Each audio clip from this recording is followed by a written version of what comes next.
조선야화를 찾아주셔서 감사합니다. 구독과 좋아요, 알림 설정 부탁드립니다. 때는 조선. 경상북도 순흥이라는 지방이 있었습니다. 순흥은 꽤 규모가 큰 지역일 뿐 아니라 부유한 지방이기도 했지요.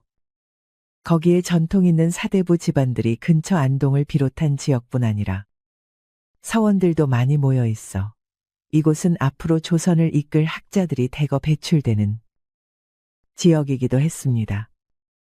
이 가문의 주인인 선비는 학식이 높아 존경을 받았고 그의 아름다운 아내 역시 좋은 가문 출신으로 교양 있고 현숙한 여인이었습니다. 빼어난 미모와 총명한 두뇌를 가지고 있어 앞날이 기대되는 아이였지요. 어머니, 또 매화를 보고 계십니까? 그래, 매화를 화분에 옮겨서 심어야겠구나. 올해 꽃이 참 아름답게 피었어. 어머니는 매화가 그렇게 좋으셔요? 저보다요? 그럴 리가 있겠느냐. 꽃이 아무리 곱다 한들 우리 귀한 따님보다 고울 리가. 다만 이 고고한 향기가 기품이 흐르지 않느냐. 너도 이 매화 같은 사람으로 잘 자랄 것이다. 저는 매화를 보면 늘 어머니 같다는 생각을 합니다. 어머니처럼 우아하고 아름다우니까요. 두 모녀는 두런두런 이야기를 나누며 매화를 화분에 심어서 방으로 옮겼지요. 이 집안의 부인은 매화를 키우는 것을 좋아했습니다.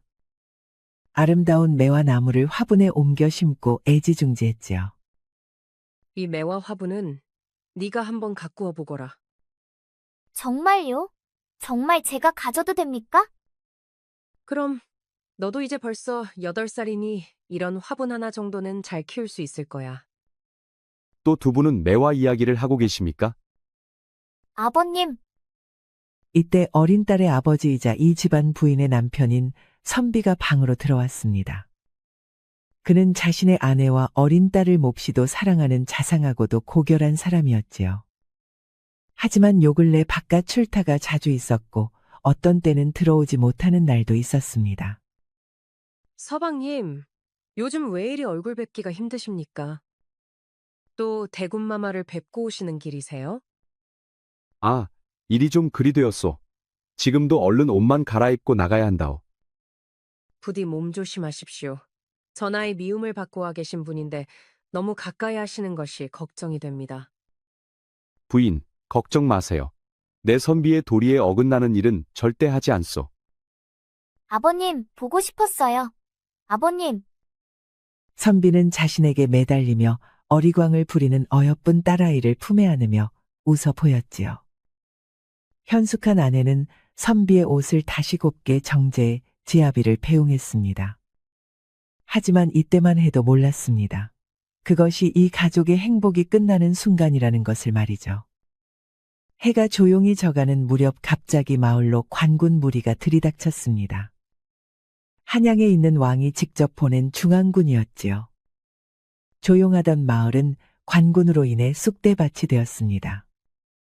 관군들은 닥치는 대로 마을 사람들을 전부 잡아 관청으로 끌고 가고 반항하는 이들은 그 자리에서 목숨을 빼앗았습니다. 죄명은 반역이었지요. 순흥 지방으로 유배를 내려와 있던 금성대군이 세조를 쫓아내고 다시 단종을 복위할 계획을 세웠다가 발각된 것입니다. 얼른 서두르거라. 어서, 빨리 여길 떠나야 한다. 어머니, 그날의 진압은 잔혹했습니다. 세조는 가차없이 잔인하게 탄압을 했고 무고한 사람들마저 살육했습니다. 그 일에 연루가 되지 않은 사람들조차도 역모를 꾸민 사람들과 가깝게 지냈다는 이유로 혹은 친척이라는 이유로 심지어는 옆집에 살고 있다는 이유로 죽임을 당했습니다. 선비 집안도 마찬가지였습니다. 단지 유배를 온 금성대군과 서찰을 주고받고 말벗이 되었다는 이유로 그 집안은 멸문을 당했죠. 그나마 선비의 노비가 목숨을 걸고 미리 달려와 이 소식을 알린 덕분에 선비의 아내는 어린 딸을 데리고 깊은 산으로 도망을 칠 수 있었습니다. 그들은 노비가 가져온 허름한 옷으로 갈아입고 깊은 밤을 타고 간신히 도망을 칠 수 있었죠. 마님은 이제 충주댁입니다. 그래, 알겠네. 단양에 제 먼 친척이 사니 그리 가서 몸을 피해야겠습니다. 고맙네. 정말 고마워. 자네 서방은 어찌 되었는가? 제 서방도 화를 피하지 못했을 것입니다. 저희 집안은 물론 옆집도 모두 죽임을 당했다 하니 일단 멀리 피해야 합니다. 애기 씨는 제 조카가 되는 겁니다. 응, 그럴게. 이제부터는 서로 말을 놓고 친한 친척 간으로 보여야 합니다. 제 조카 이름은 끝순이이니 그렇게 부르겠습니다. 셋은 천신만고 끝에 충북 단양에 도착해 몸을 숨겼습니다. 하지만 오는 길이 너무 고되었을까요? 거기에 자신의 남편은 물론 친정까지 모조리 화를 당했다는 사실을 안마님은 먼 길을 걷는 내내 눈물을 감추지 못했고 몸과 마음이 쇠약해졌지요. 어머니, 정신을 좀 차려보세요. 우리 딸, 내 귀하고 귀한 내 딸을 어찌하면 좋을꼬. 이 세상에 너 하나 이렇게 남았으니 이 일을 어찌하면 좋으냐. 어린 딸의 손을 잡고 흐느껴 울던 마님은 결국 단양 땅에 도착한 지 이틀 만에 숨을 거두고 말았습니다. 참으로 허무한 죽음이었지요. 노비는 가진 것이 없어 지나가는 지게꾼에게 사정사정에 거적 하나를 빌려 마님을 둘둘 말아 뒷산에 파묻어야 했습니다. 고귀한 신분과 남부러울 것 없는 것을 누리던 양반집 마님의 죽음이라기에는 너무나 초라하고 또 비참한 죽음이었습니다. 노비와 끝수는 직접 손으로 땅을 파서 그 어머니를 묻었습니다. 산길을 내려오는 길에 노비는 끝순이의 손을 잡고 말했지요. 저는 어릴 때 집에서 버려졌어요. 먹을 것이 없다고 아버지가 저를 내다 팔았지요. 정말이야? 네. 그때 저를 거둔 사람이 아가씨 할아버지였어요. 아가씨 아버지와는 동무처럼 자랐지요. 아버지 보고 싶어. 어머니도 보고 싶어. 끝순이는 결국 눈물을 터뜨렸습니다. 그런 끝순이를 달래며 노비가 말했지요. 울지 마세요. 아가씨만은 제가 꼭 지켜드릴 테니. 이제 저를 이모라고 부르셔야 해요. 아셨죠? 그렇게 시간이 흘러갔습니다. 끝순이는 노비를 이모라 부르며 함께 단양에서 살게 되었죠. 그 노비는 퇴역한 기생의 집에서 몸종 노릇을 하면서 살았습니다. 오갈 곳 없는 낯선 그 둘을 받아준 곳이 그 기생의 집뿐이었던 것이죠. 노비가 바쁘게 집안일을 하는 동안 끝순이도 열심히 집안일을 도왔습니다. 그러면서도 그 퇴역 기생의 집에서 춤과 가야금을 배우는 기생들을 열심히 훔쳐보았죠. 끝순아, 여기서 뭐하고 있어? 또 저 기생들을 구경하는 거야? 이모, 어쩜 저렇게 고울까요? 저도 가야금을 배우고 싶어요. 안 된다. 무슨 소리야? 너는 아무튼 안 돼. 저 근처로는 가지도 마. 노비가 화들짝 놀라며 막았지만 이게 웬일인가요? 끝순이는 기생들이 배우는 춤과 노래, 그리고 가야금이 너무나도 배우고 싶었습니다. 그래서 몰래 기생들의 춤사위를 따라 하기도 하고 그 소리를 흉내내기도 했지요. 그리고 그 모습을 눈여겨본 한 사람이 있었습니다. 바로 그 집의 주인 태기 월양이었지요. 월양은 한때는 충청도를 주름잡던 기생이었지만 이제는 은퇴하고 후학을 키우는 데 집중하고 있었습니다. 그에게 기생은 가벼운 웃음을 파는 존재가 아니라 춤과 노래를 사랑하고 가야금을 연주하며 시를 읊는 진정한 예술인이었습니다. 아야, 아파요, 스승님. 제대로 연습을 안 하지 않았느냐. 이래서 어찌 가야금을 한다고 할 수 있어. 아우, 정말 못해 먹겠네. 스승님, 기생이 무슨 악사라도 된답니까? 뭐야? 어차피 손님들은 제 웃음이나 한번 보고 손이나 한 번 더 잡으려고 하지 가야금 소리를 봐야 적당히 장단만 맞추면 됩니다. 그게 길거리 작부랑 뭐가 다르단 말이냐. 너는 기생으로 자존심도 없느냐. 매일 자존심 타령은 됐습니다. 저는 이제 그만 배울래요. 아유, 그래봐야 기생년이 이거 죽어라 연습해봐야 뭐가 달라집니까? 월양의 이런 고집과 자존심 때문에 한때는 그녀의 이름이 조선을 흔들었지만 이제는 그런 절개를 알아주는 곳은 점점 줄어들었습니다. 관기를 훈련하는 역할을 했던 월양은 가슴이 답답해졌지요. 그러다가 아름다운 얼굴은 물론 가야금 소리에 귀를 기울이고 몰래 춤사위를 따라하며 연습을 하는 끝순이가 눈에 들어온 것이었죠. 너는 우리 집 몸종인 단양댁의 조카라고 했지? 네, 끝순이라고 해요, 마님. 그래. 너 가야금 배우고 싶니? 네, 저도 배우고 싶어요. 가르쳐 주실 겁니까? 네가 배우겠다면 가르쳐 주마. 하지만 중간에 힘들다 못하겠다고 하면 안 된다. 저는 절대 그런 소리는 안 할 것입니다. 정말입니다. 그런 소리를 하면 방금 봤던 저 기생처럼 손등을 맞는다. 그래도 네. 그리고 저는 방금 뛰쳐나간 그 기생보다 훨씬 잘할 자신도 있습니다. 절대 손등은 맞지 않을 것입니다. 월양은 당찬 끝순이의 말에 웃었습니다. 그날부터 끝순이의 수업이 시작되었지요. 기겁을 한 노비가 옛 주인의 딸이 기생의 기술을 익히는 걸 막으려 했지만 그 고집을 꺾을 수는 없었습니다. 그런데 끝순이의 불행은 거기에 끝나지 않았습니다. 그해 겨울 끝순이를 사랑으로 지키려던 노비가 병을 얻어 그만 세상을 떠나고 만 것이죠. 노비는 숨을 거두면서도 끝순이 걱정만 했습니다. 아가씨, 비록 저는 아가씨를 지키지 못하고 가지만 부디 아가씨는 자신을 지키셔야 합니다. 이모, 걱정 마. 내 절대 돌아가신 어머니와 아버지의 이름에 먹칠을 하지 않을 거야. 죄송합니다. 끝까지 지키지 못해 죄송해요. 제가 하늘 가서 마님과 나으리 얼굴을 어찌 봐야 할지. 죄송합니다. 노비는 죽는 순간까지도 끝순이 걱정을, 자신이 지키던 주인의 어린 딸 걱정을 하며 눈물을 흘리다 숨을 거두었지요. 장례를 마치고 온 끝순이를 월양이는 방으로 불렀습니다. 솔직히 말을 해보거라. 너는 원래 방가의 자식이지? 그건 유심히 보면 누구나 알 수 있다. 천한 집안 자식이라 하기에는 너는 이미 글을 읽고 쓸 줄도 알고 몸가짐도 예사롭지 않아. 네, 맞습니다. 저희 집안은 역적으로 몰려 모두 이 세상을 떠났습니다. 끝순이는 눈물을 흘리며 자신이 살아온 이야기를 전했습니다. 그 이야기를 들은 월양은 한숨을 쉬었지요. 이제 너는 세상 천지 돌봐줄이 하나 없는 신세가 되었는데 어쩌겠느냐. 내 밑에서 계속 재주를 익혀보겠느냐? 네, 그러고 싶습니다. 그러면 너는 기생이 되어야 한다. 괜찮겠느냐? 괜찮습니다. 기생은 웃음과 몸을 파는 것이 아니라 진정으로 예를 나누는 것이라 생각합니다.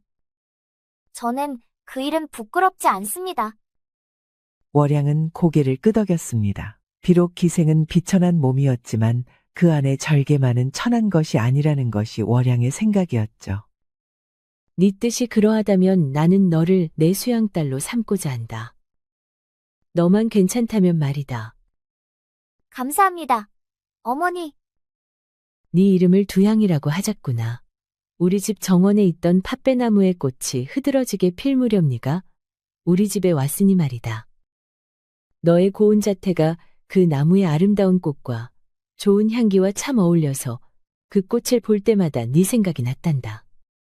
그날 이후로 선비의 딸이자 끝순이는 두향이라는 이름을 가진 어린 기생으로 다시 태어났습니다. 그때가 두향이의 나이 고작 10살이었지요. 두향이는 아름답게 자랐습니다. 가야금은 물론 춤에도 능했고 그 무엇보다 시문을 짓는 솜씨도 뛰어났지요.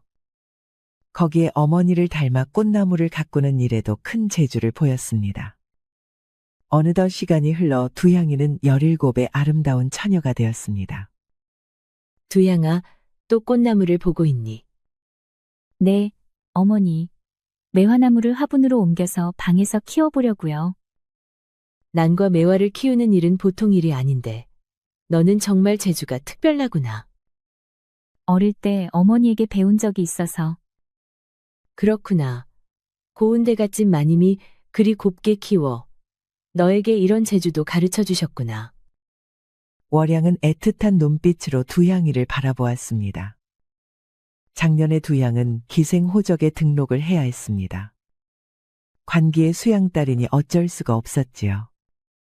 하지만 막상 기생이 되어 적을 올리고 나니 두양을 탐내는 사람이 한둘이 아니었습니다.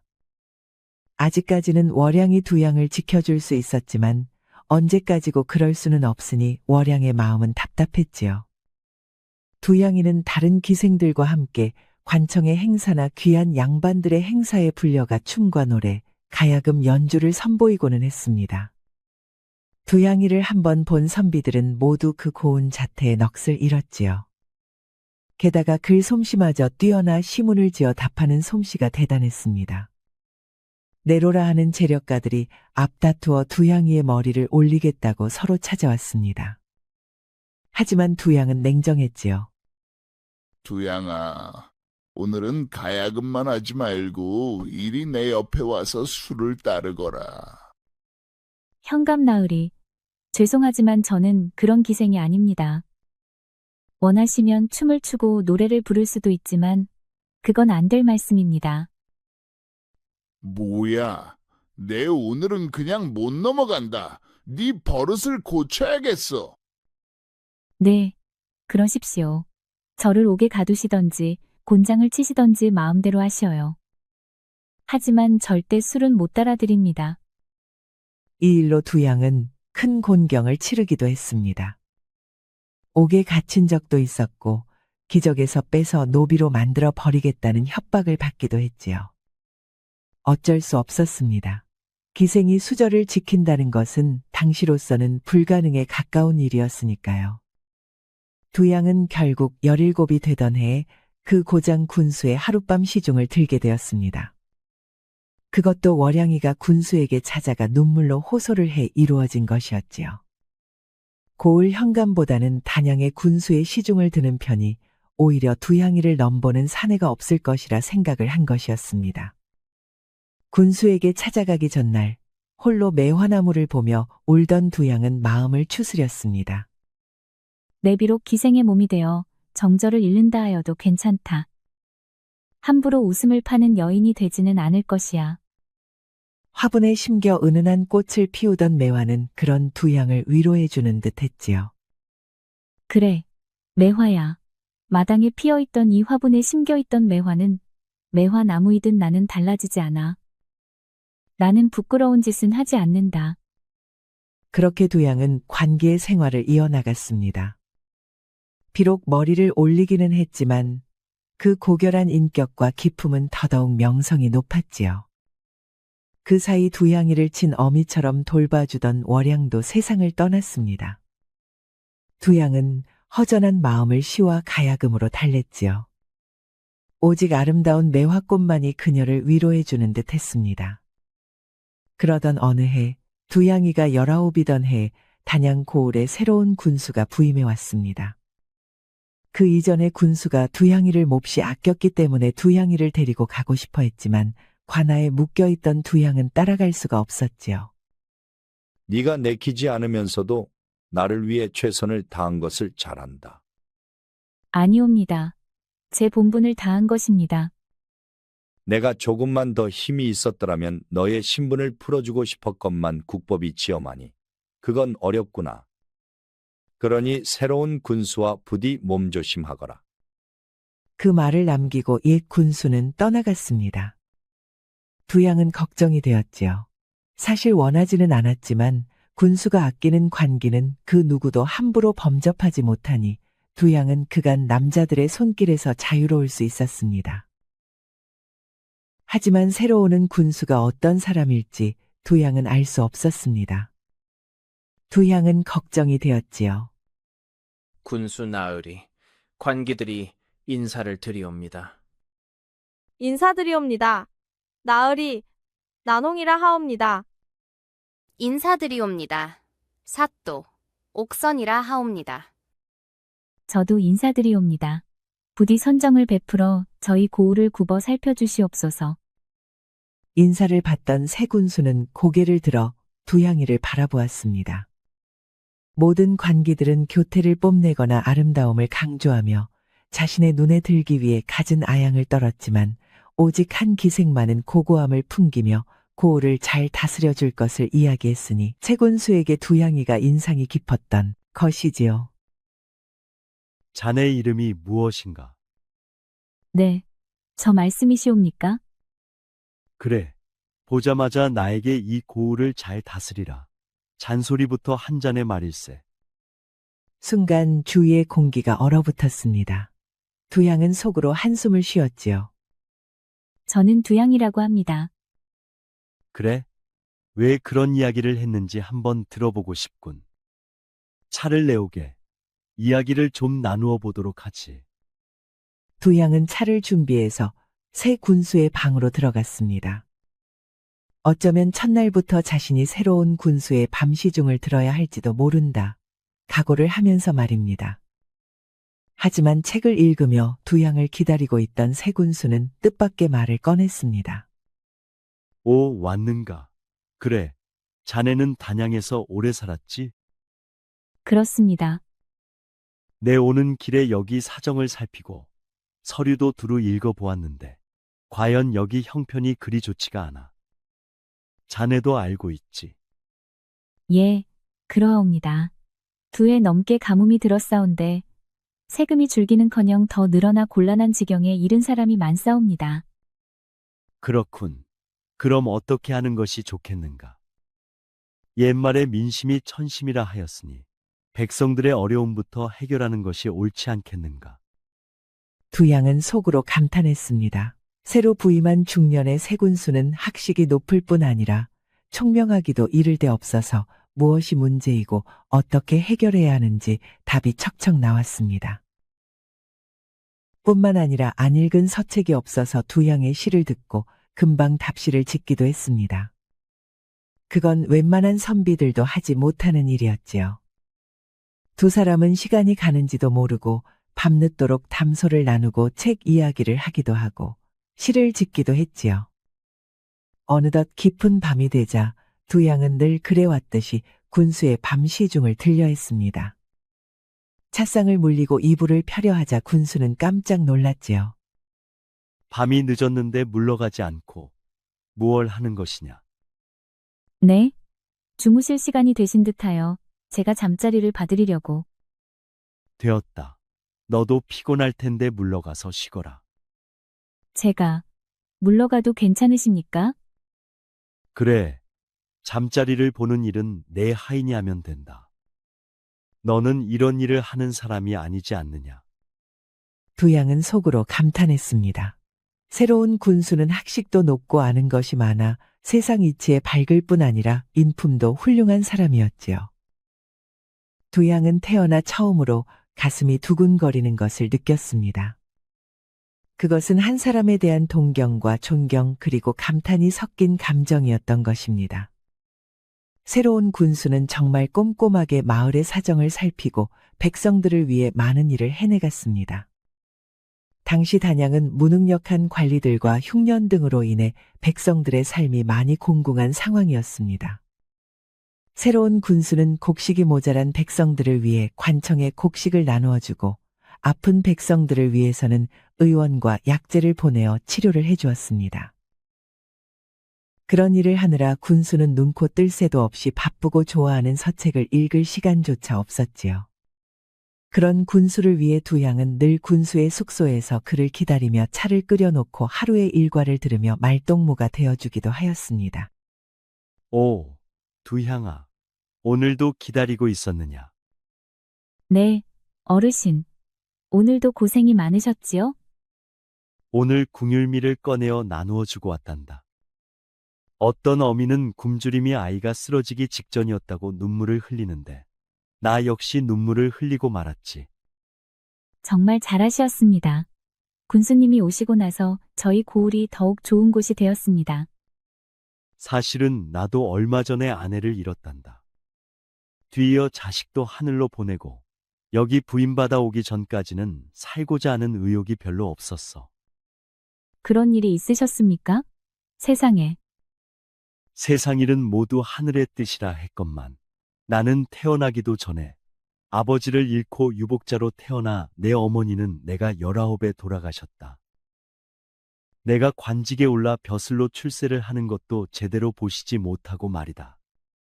그런 사연이 있으신지는 몰랐습니다.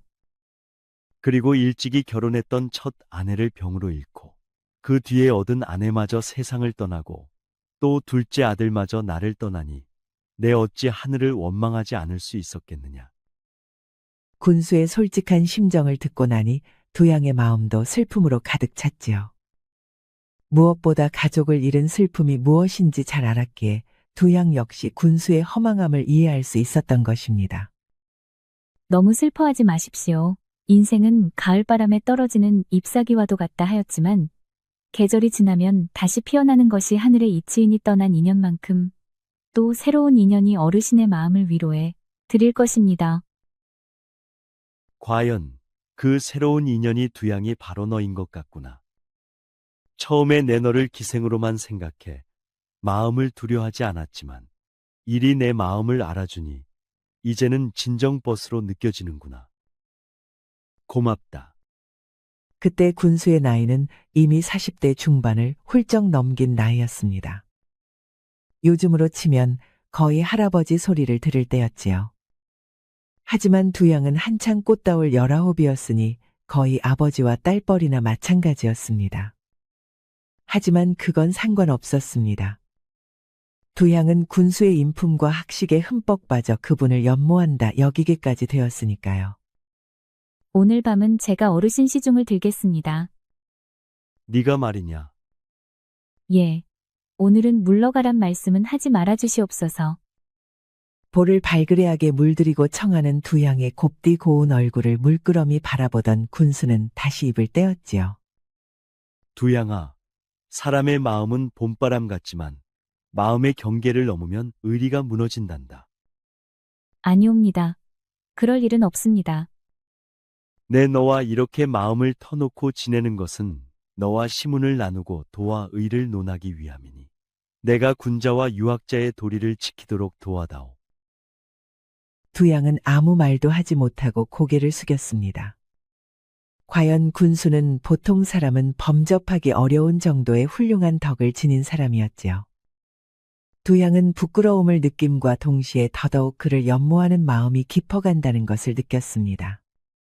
너는 비록 천한 기생이라고는 하나 그 그릇은 남다르니 앞으로도 시와 학문에 더욱 힘쓰도록 하거라. 할 수 있겠느냐? 예. 나으리. 꼭 그리하겠습니다. 그날 이후로도 둘은 종종 차를 두고 오랫동안 담소를 나누기도 하고 단양의 경치 좋은 강선대를 논일기도 하면서 마음을 나누었습니다.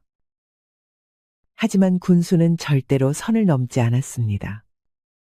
그저 뜻이 잘 통하는 사람이자 마음이 잘 맞는 벗으로 두양을 인정해 주었고 두양 역시 그럴수록 군수에 대한 마음이 더욱 깊어졌지요. 어르신, 저는 아니지만 임혜화는 받아주실 수 있겠지요? 아니, 이건 그 귀하다는 청매화가 아니더냐. 예. 저도 매화를 몹시 좋아하는데 어르신도 매화나무를 아끼신다는 말을 듣고 제가 어렵게 온 나라를 수소문하여 구했사옵니다. 아니, 이렇게 귀한 것을. 이것도 안 받아주시는 것입니까? 너무하십니다. 허허, 알았다. 매화야 못 받을 것이 없지. 고맙구나. 군수는 정사로 바쁜 와중에도 틈을 내어 두양과 시간을 같이 보냈습니다. 함께 서책을 읽거나 시를 짓기도 하고 검은고를 타기도 하는 등 서로에 대한 마음이 더더욱 깊어졌지요. 두양은 태어나 처음으로 자신의 존재가 단지 미모가 뛰어난 기생으로서가 아니라 한 인간이자 인격체로서 대우를 받는다는 느낌을 받았습니다. 이것은 자신을 보기만 하면 어떻게든 밤을 보내려고만 하던 다른 남자들과는 완전히 다른 것이었지요. 그래서 두양은 자신이 당당한 한 인간으로 다시 설 수 있게 만들어준 군수를 마음 깊이 흠모하게 되었던 것입니다. 하지만 이런 행복한 시기도 얼마 가지 않았습니다. 군수가 부임을 온 지 채 1년도 채우지 못하고 군수는 경상도 풍기 군수로 다시 발령을 받아 떠나게 되었던 것입니다. 어떻게 이리 빨리 가신답니까? 어찌 이런 일이 있을 수 있답니까? 내 형님이 충청도 관찰사로 오셨으니 형제가 같은 지역에서는 근무를 하지 못한다. 나라법이 그런 것을 어찌하느냐. 너무 슬퍼하지 말거라. 가실 것이면 저도 데려가 주시면 아니 됩니까? 어허, 내가 군자의 도리를 지킬 수 있도록 해준다 하지 않았느냐. 너는 관에 소속된 몸으로 어찌 그런 말을 그리 쉽게 하느냐. 두 양은 슬피 울었습니다. 말은 냉정하게 하면서도 그런 두 양의 모습을 보는 군수의 마음도 편하지는 않았지요. 두 사람이 보내는 마지막 밤, 두 양은 눈물과 함께 이별의 시를 지어 군수에게 바쳤습니다. 이별이 하도 서러워 잔들고 슬피 울제. 어느덧 술 다하고 입마저 가는구나. 꽃 지고 새우는 봄날을 어이할까 하노라. 그 시를 받아들고 군수 역시 마음이 먹먹해졌지요. 그렇게 긴긴 밤은 속절없이 흘러갔습니다. 군수가 단양을 떠나는 날 아침, 두 양은 퉁퉁 부은 눈으로 배웅을 나왔습니다. 군수는 그런 두 양의 등을 말없이 두들겨주며 뒤를 돌려다 다시 두 양을 향해 이런 말을 남겼습니다. 부디 덕을 닦고 마음을 지키시오. 사람의 정은 짧으나 돈은 긴 법이니. 두 양은 그 말을 듣고 고개를 끄덕였습니다. 단양을 떠나는 군수의 짐은 단촐했습니다. 그가 맨 처음 단양을 올 때 가지고 왔던 짐에 더해진 것은 거의 없었습니다. 그는 단양을 떠나며 오직 두 양이 준 매와 화분과 수석 2개만을 챙겼지요. 두 양의 사랑은 어쩌면 그 매화를 통해 그새 군수의 삶 속에 영원히 머물게 되었던 것인지도 모릅니다. 그렇게 두 양과 마음과 시문을 나누었지만 군자의 도를 지켰던 단양의 군수, 그의 정체는 바로 조선 유학의 거두 퇴계 이황이었습니다.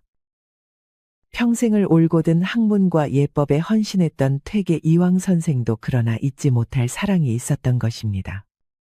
신분과 나이를 뛰어넘어 오직 매화만이 증인이었던 그 인연은 바로 두 양이었지요. 이황과 단양의 관기 두 양이 마음을 나누었던 기간은 단 9개월 남짓에 불과했지만 이 시간은 두 양에게도 그리고 퇴계 선생에게도 평생을 잊지 못하는 사랑이 되었습니다. 퇴계 이황이 떠난 후 두 양은 관기에서 물러났습니다. 그리고 이황과 함께 거닐던 강선대 아래에 초막을 짓고 학문에 정진하며 평생을 수절했습니다. 하지만 이황의 말대로 도의 길을 지키며 이황을 찾아가는 일은 결코 없었지요. 그러나 그리운 마음을 참을 길이 없었던지 이런 시 한 편만은 이황에게 보냈습니다. 한 송이 꽃 약간 뒤돌아 피어도 오히려 의심스럽거늘. 어찌하여 모두 거꾸로 드리워져 피었는고. 그 까닭을 알고자 꽃 아래에서 살펴보니 머리 쳐든 한 송이 꽃심이 보이네. 이황은 풍기 군수를 거쳐 안동 도산서원에서 후하게 힘쓰는 동안에도 두 양이 선물해준 매화를 매형이라 부르며 지극히 아꼈습니다. 그에게 매화는 곧 두 양의 분신이나 다름이 없었던 것이지요. 그리고 이황 역시 두 양이 그리웠던 것인지 두 양과 이별한 지 4년이 되던 어느 해봄에 두 양에게 시를 보냈습니다. 누렇게 바랜 예책 속에서 성현을 대하며 비어있는 방 안에 초연히 앉았노라. 매화 핀 창가에서 봄 소식을 다시 보니 검은고 마주 앉아줄 끊겼다 한탄을 말라. 이 시를 받은 두 양의 기쁨이 얼마나 컸을지는 감히 짐작도 할 수 없을 것입니다. 두 양은 이황이 보내온 시에 노래를 부천을 부르며 외로움을 달랬다고 합니다. 1570년 겨울, 이황은 70세가 되었습니다. 두 양과 만났다. 헤어진 지 20여 년이 흐른 뒤였지요. 그 사이 퇴계 선생과 두 양은 단 한 번도 만나지도 않았습니다. 끝까지 서로의 길을 지켜주며 도를 어기지 않았던 것이지요. 하지만 퇴계의 병세가 깊어지며 초췌해지고 자리에 눕게 되자 그는 자식을 불렀습니다. 아버님 말씀하셔요. 저 매화를 다른 방으로 옮기거라. 예. 늘 곁에 두고 가꾸시던 것을 왜? 내 모습이 몹시 누추해져서 저 매화에게 보이는 것이 부끄럽구나. 그렇게 해다오. 아들은 아무 말 없이 아버지의 말을 따랐습니다. 그리고 얼마 지나지 않아 이황은 숨을 거두게 되었지요. 숨을 거두기 전 이황은 아들에게 이런 말을 전했습니다. 매화에 물을 주거라. 이황이 세상을 떠났다는 비보는 곧 두향에게도 전해졌습니다. 이황이 세상을 뜨고 나서야 부랴부랴 안동으로 간 두향은 그 마지막 길을 향해 큰 절을 올렸습니다. 그리고 결국 두향 역시 슬픔을 이기지 못하고 스스로 곡기를 끊고 이황의 뒤를 따라 생을 마감했지요.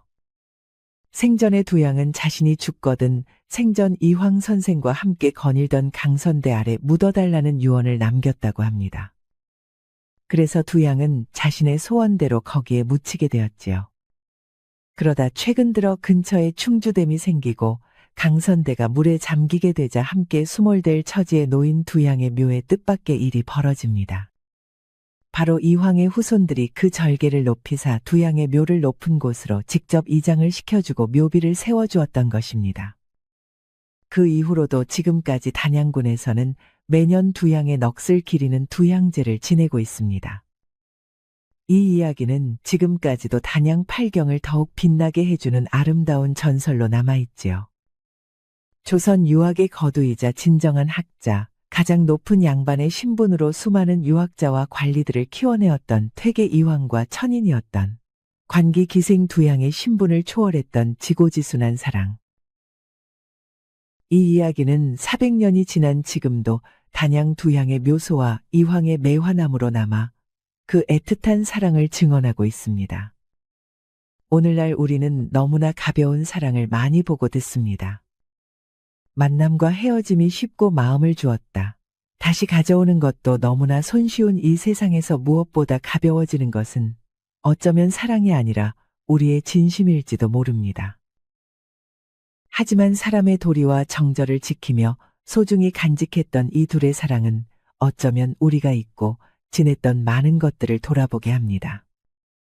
들어주셔서 감사합니다. 구독과 좋아요, 알림 설정을 꼭 부탁드립니다. 우리 이야기가 여러분들에게 조금이나마 재미를 선사할 수 있기를 바랍니다. 다른 재미있는 영상도 많으니 즐겁게 봐주세요. 그럼 여러분 모두 행복하고 즐거운 시간 되세요.